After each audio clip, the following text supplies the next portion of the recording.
In this video, we're going to talk about several of the risk control tasks, step 4 in our generic risk management model. In a previous video, we took a look at formulating risk management options. In this video, we're going to consider evaluation, comparison, choosing an RMO, and identifying decision outcomes. Earlier, we looked at risk management option formulation, and we said that options are formulated from measures. These would be components of plans. When we were looking at the aquatic nuisance species risk assessment, we were considering over 90-some technology components or measures. When plans are being formulated, the first step is to identify measures that meet objectives and constraints. Some of those measures may not meet the objectives or the constraints, or they may not be appropriate for a variety of reasons. So there is usually some sort of screening process that the risk managers use. In the schematic that you're looking at here, there are more measures identified on the left than survive the screening process on the right. Those measures that survive the screening process, they would be measures that you would build the plans from. In the case of the aquatic nuisance species, there were a number of technologies that were not yet proven. They may well be working options 10 or 15 years from now, but many of them were still in the conceptual stages.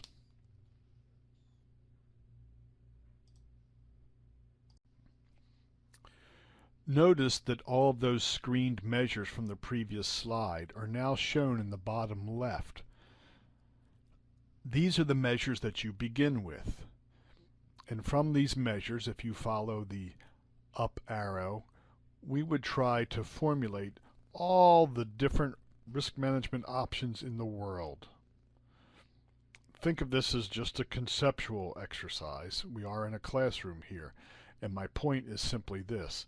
Use those building blocks to construct as many different alternative solutions to your problems as you possibly can. We are not going to do all the plans in the world. What we end up doing is identifying a formulated array. So that's the first ellipsis that you see there, and its width suggests that it has the largest number of options. The little combination of symbols that you see there, the cylinder and the heart, the trapezoid, that just indicates that we have taken 3 measures and constructed a plan. So those little clusters of symbols would just symbolically illustrate potential plans. So there would be a number of plans like that included in the formulated array. The next step in the risk management process is to evaluate the plans, and you need criteria to do that. Some of the plans in the formulated array will be eliminated from consideration because they won't pass the criteria. But the evaluation task leads to what I'm calling a viable array of plans. This will be some subset of the formulated array. The next step in the risk management process then is to say, all of the plans in the viable array have been evaluated and found to be at least marginally acceptable as solutions to the problem that you're trying to solve. At this point, it is appropriate to compare them to one another. The evaluation process simply looks at each plan one by one. It takes a risk management option all by itself, compares it to how it accomplishes the objectives and avoids the constraints, might look at some other important criteria, and it either moves that plan forward into the viable array or it does not. All plans in the viable array are compared. The comparison step may or may not reduce that viable array to something smaller, which I'll call here a final array of plans. That's rather an optional step. Very often The viable array and the final array are the same thing, but it is after the comparison that takes place that whatever the final array is, whether it is identical to the viable array or it's a subset of the viable array, that is the set of plans from which you make a selection. That is the set of plans from which you identify a solution for your risk management options. Once again, we're going to switch to our case studies here because I would like you to see that, in fact, risk managers do use these techniques.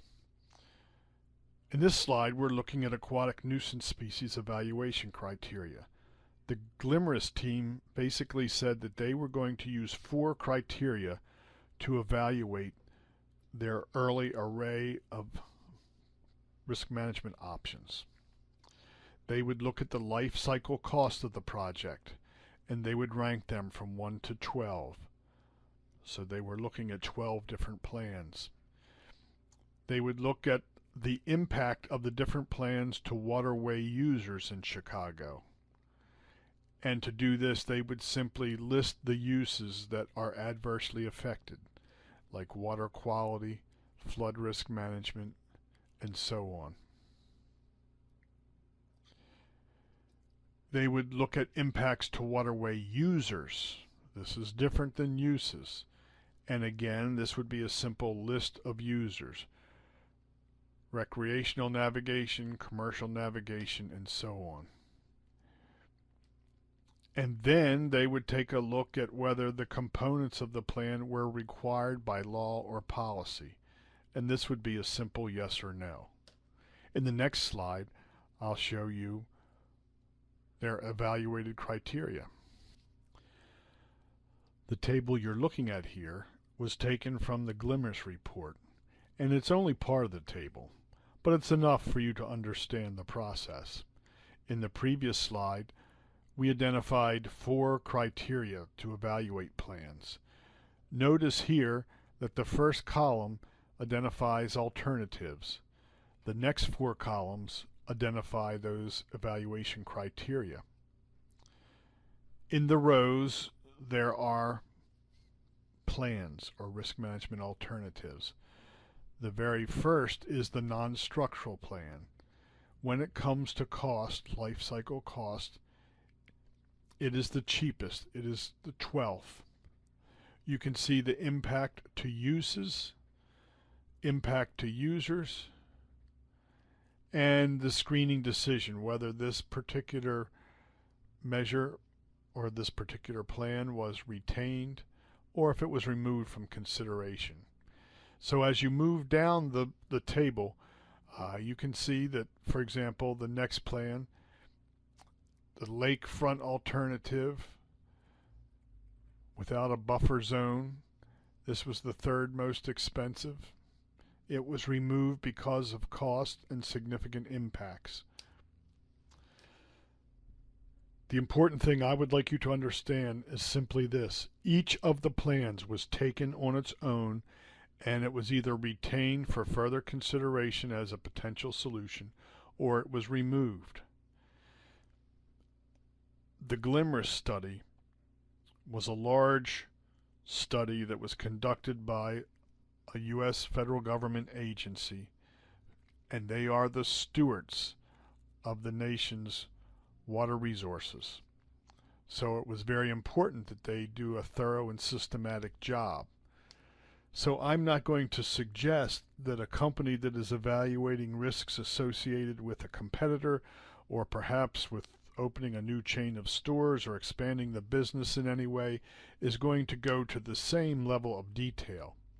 But the steps that we describe in this risk management process, they are important and they are scalable. So if you want to be doing the best risk management process possible, you want to pay attention to each of the tasks in the risk control step.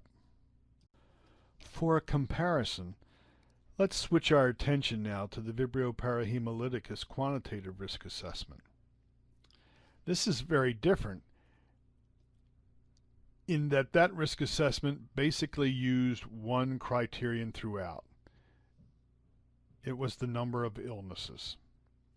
Here you have a number of mitigation measures. 8 different mitigation measures are listed down the left-hand side of the table. They're described in the middle, and in general, the log reduction is described on the right-hand side. This was not a formal evaluation step. It's about as close to evaluation as you can find in the Vibrio risk assessment. They went from this list of 8 to considering 3 specific measures. They don't make clear, in the same way that the Glimmer's study does, the thought process that went into reducing these options to the 3 that were considered.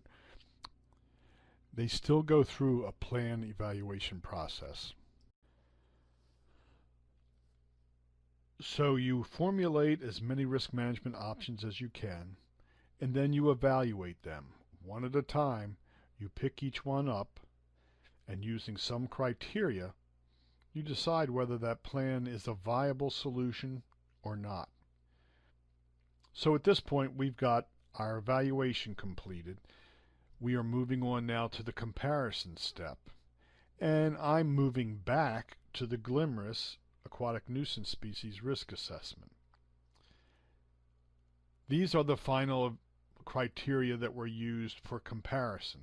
The table says final evaluation criteria, and I do not control the language that people use, but this is basically the comparison step.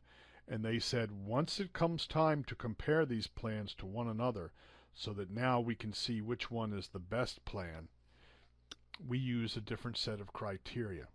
They're listed on the left. On the right, you can see the metric that they propose to use to do this. So the very first criteria is effectiveness at preventing interbasin transfer. This would basically be the risk reduction criterion. Their metric is a qualitative rating of 1 to 4 stars based on semi-quantitative values obtained using a ranking algorithm. They essentially used a multi-criteria decision analysis algorithm, and that might be a little bit more detailed than we need to worry about right now, because what we're trying to do is tell the story that people do indeed use the comparison criteria. So we'll just consider a couple more. They use the implementation. How many years would it take before this particular plan was realizing its full risk reduction benefits? And then you can look down the left-hand side at other criteria and examine the metrics to the extent that interest you. What I would like to do now is to move along and show you the results. This is more information from the aquatic nuisance species study. The details are not important, so don't get worried about understanding these kinds of things. All we're doing is illustrating a methodology here. So you just saw a table that identified the comparison criteria. The criteria are listed in columns. The first 2 columns we examined in the last slide. That's the effectiveness of preventing interbasin transfer.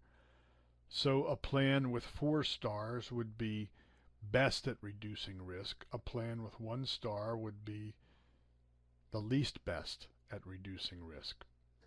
So you can see here, of the 8 plans that remain, lakefront hydrologic separation and the mid-system hydrologic separation are the most effective plans for reducing risks.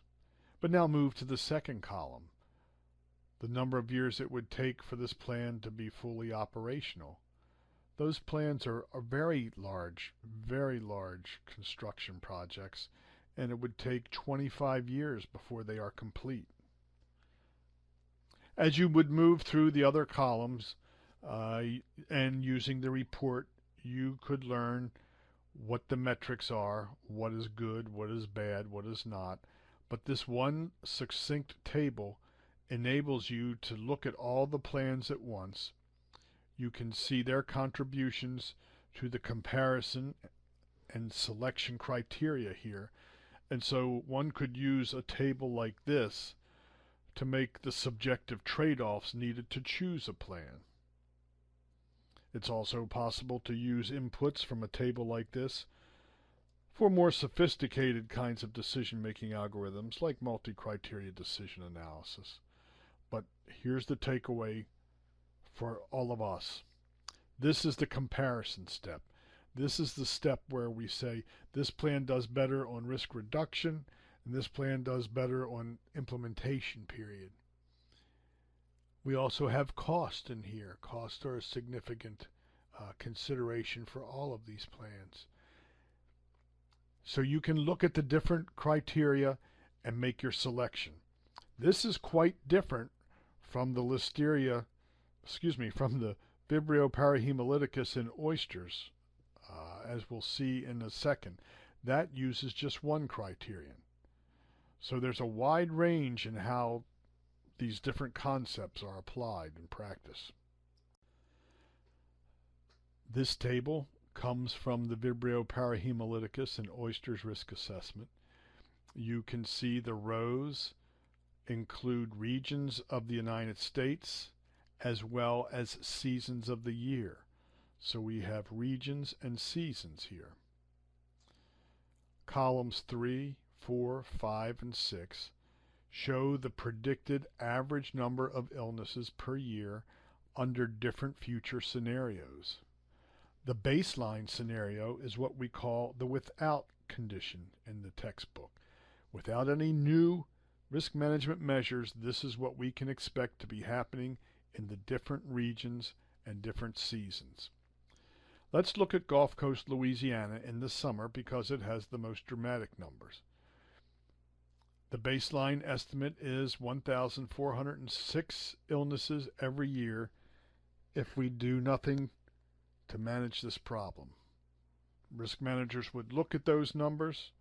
Presumably they would judge them to be unacceptable, and so they would begin to look for ways to reduce them. They would formulate a number of alternative measures for reducing the numbers. Immediate refrigeration is one such measure. It would reduce that number from 1,406 to 139, a substantial improvement. The 2-log reduction that you're looking at is the freezing option. That reduces the number to 15. The 4.5 log reduction is the kill step of cooking, heating all the oysters.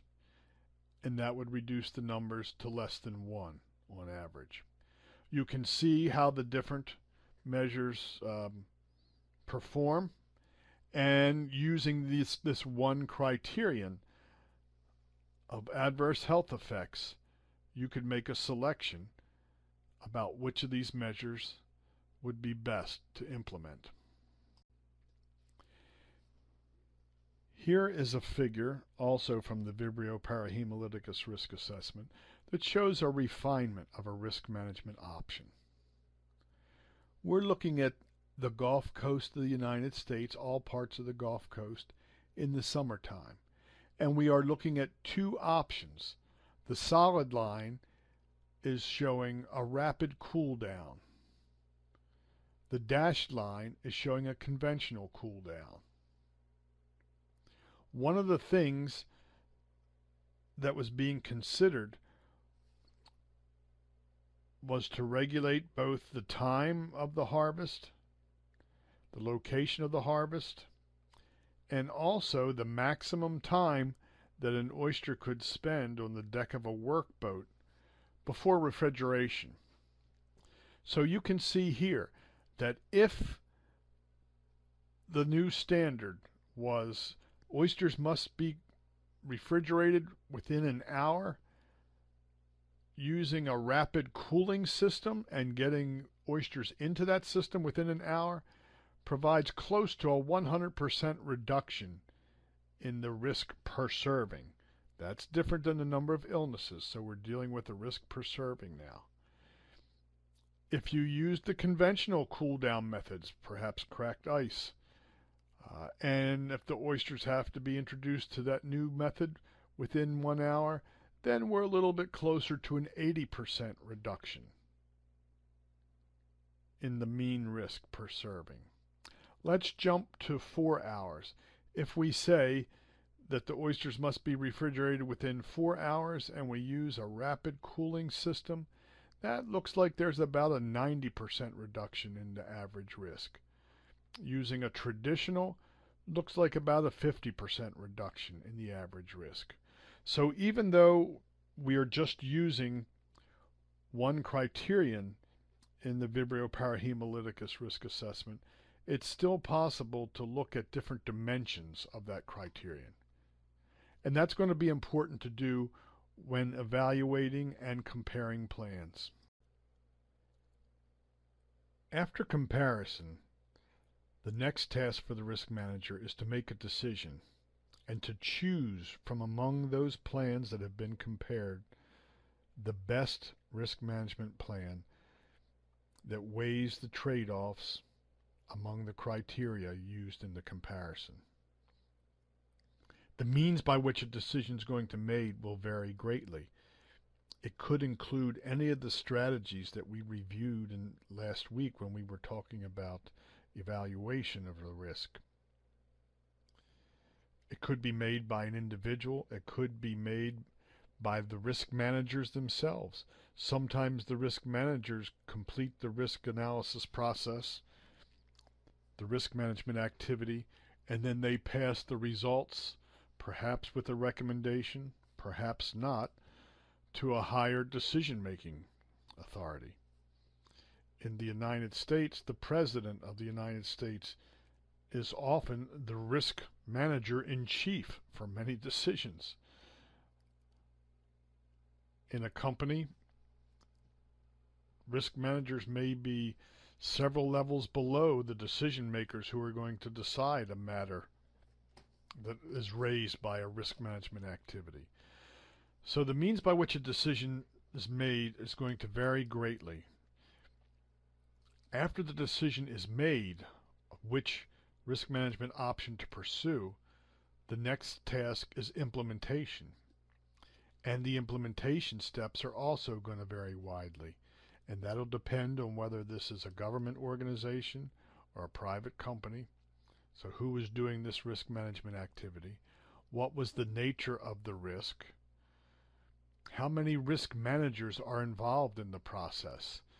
If we take the Vibrio parahemolyticus in oysters, you might think of the risk managers as the people working for the Food and Drug Administration who are doing this risk assessment. And during the risk assessment, they are in fact the risk managers.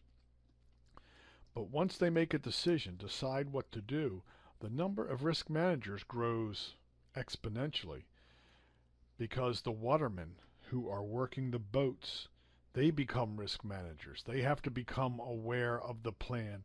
They have to implement it.